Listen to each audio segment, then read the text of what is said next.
सुधारित अर्थसंकल्प जिल्हा परिषदेच्या सर्वसाधारण सभेत सन 2026-27चा प्रथम सुधारित 131 कोटी 2,10,000 रुपयांचा अर्थसंकल्प मांडण्यात आला।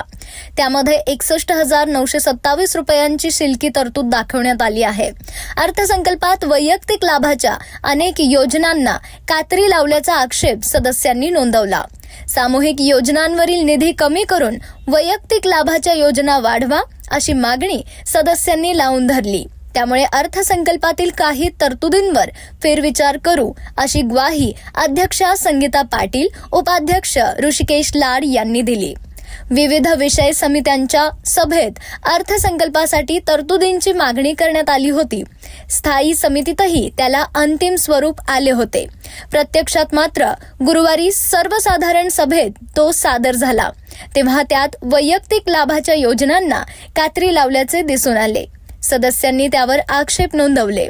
सामूहिक विकास कार्यक्रमासाठी फक्त 10 कोटी रुपयांची तरतूद करण्यात आली होती।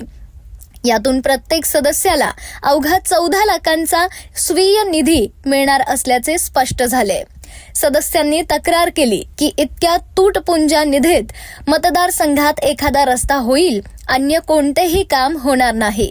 जिल्हा परिषदेत 4 वर्षांच्या खंडानंतर सदस्य आल्याने लोकांना विकास कामांविषयी अपेक्षा आहेत।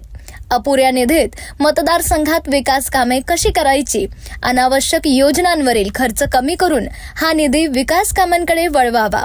सदस्यांनी मागणी केली की अध्यक्ष व पदाधिकाऱ्यांनी यापूर्वीच निधी घेतल्याने त्यांना पुन्हा सामूहिक विकास निधीत वाटा देऊ नये।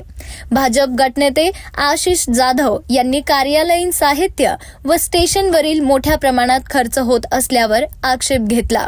बांधकाम विभागासाठी जास्त निधीची मागणी केली। 1,55,00,000 रुपयांच्या निविदांमध्ये नियमांचा भंग झाल्याबाबत सभापती पृथ्वीराज पाटील यांना विचारणा केली।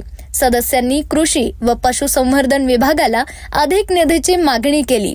शेळी गट, ट्रॅक्टर, मुक्त गोठा, मिल्किंग मशीन यांसारख्या वैयक्तिक लाभाच्या योजनांना प्राधान्यासाठी आग्रह धरला।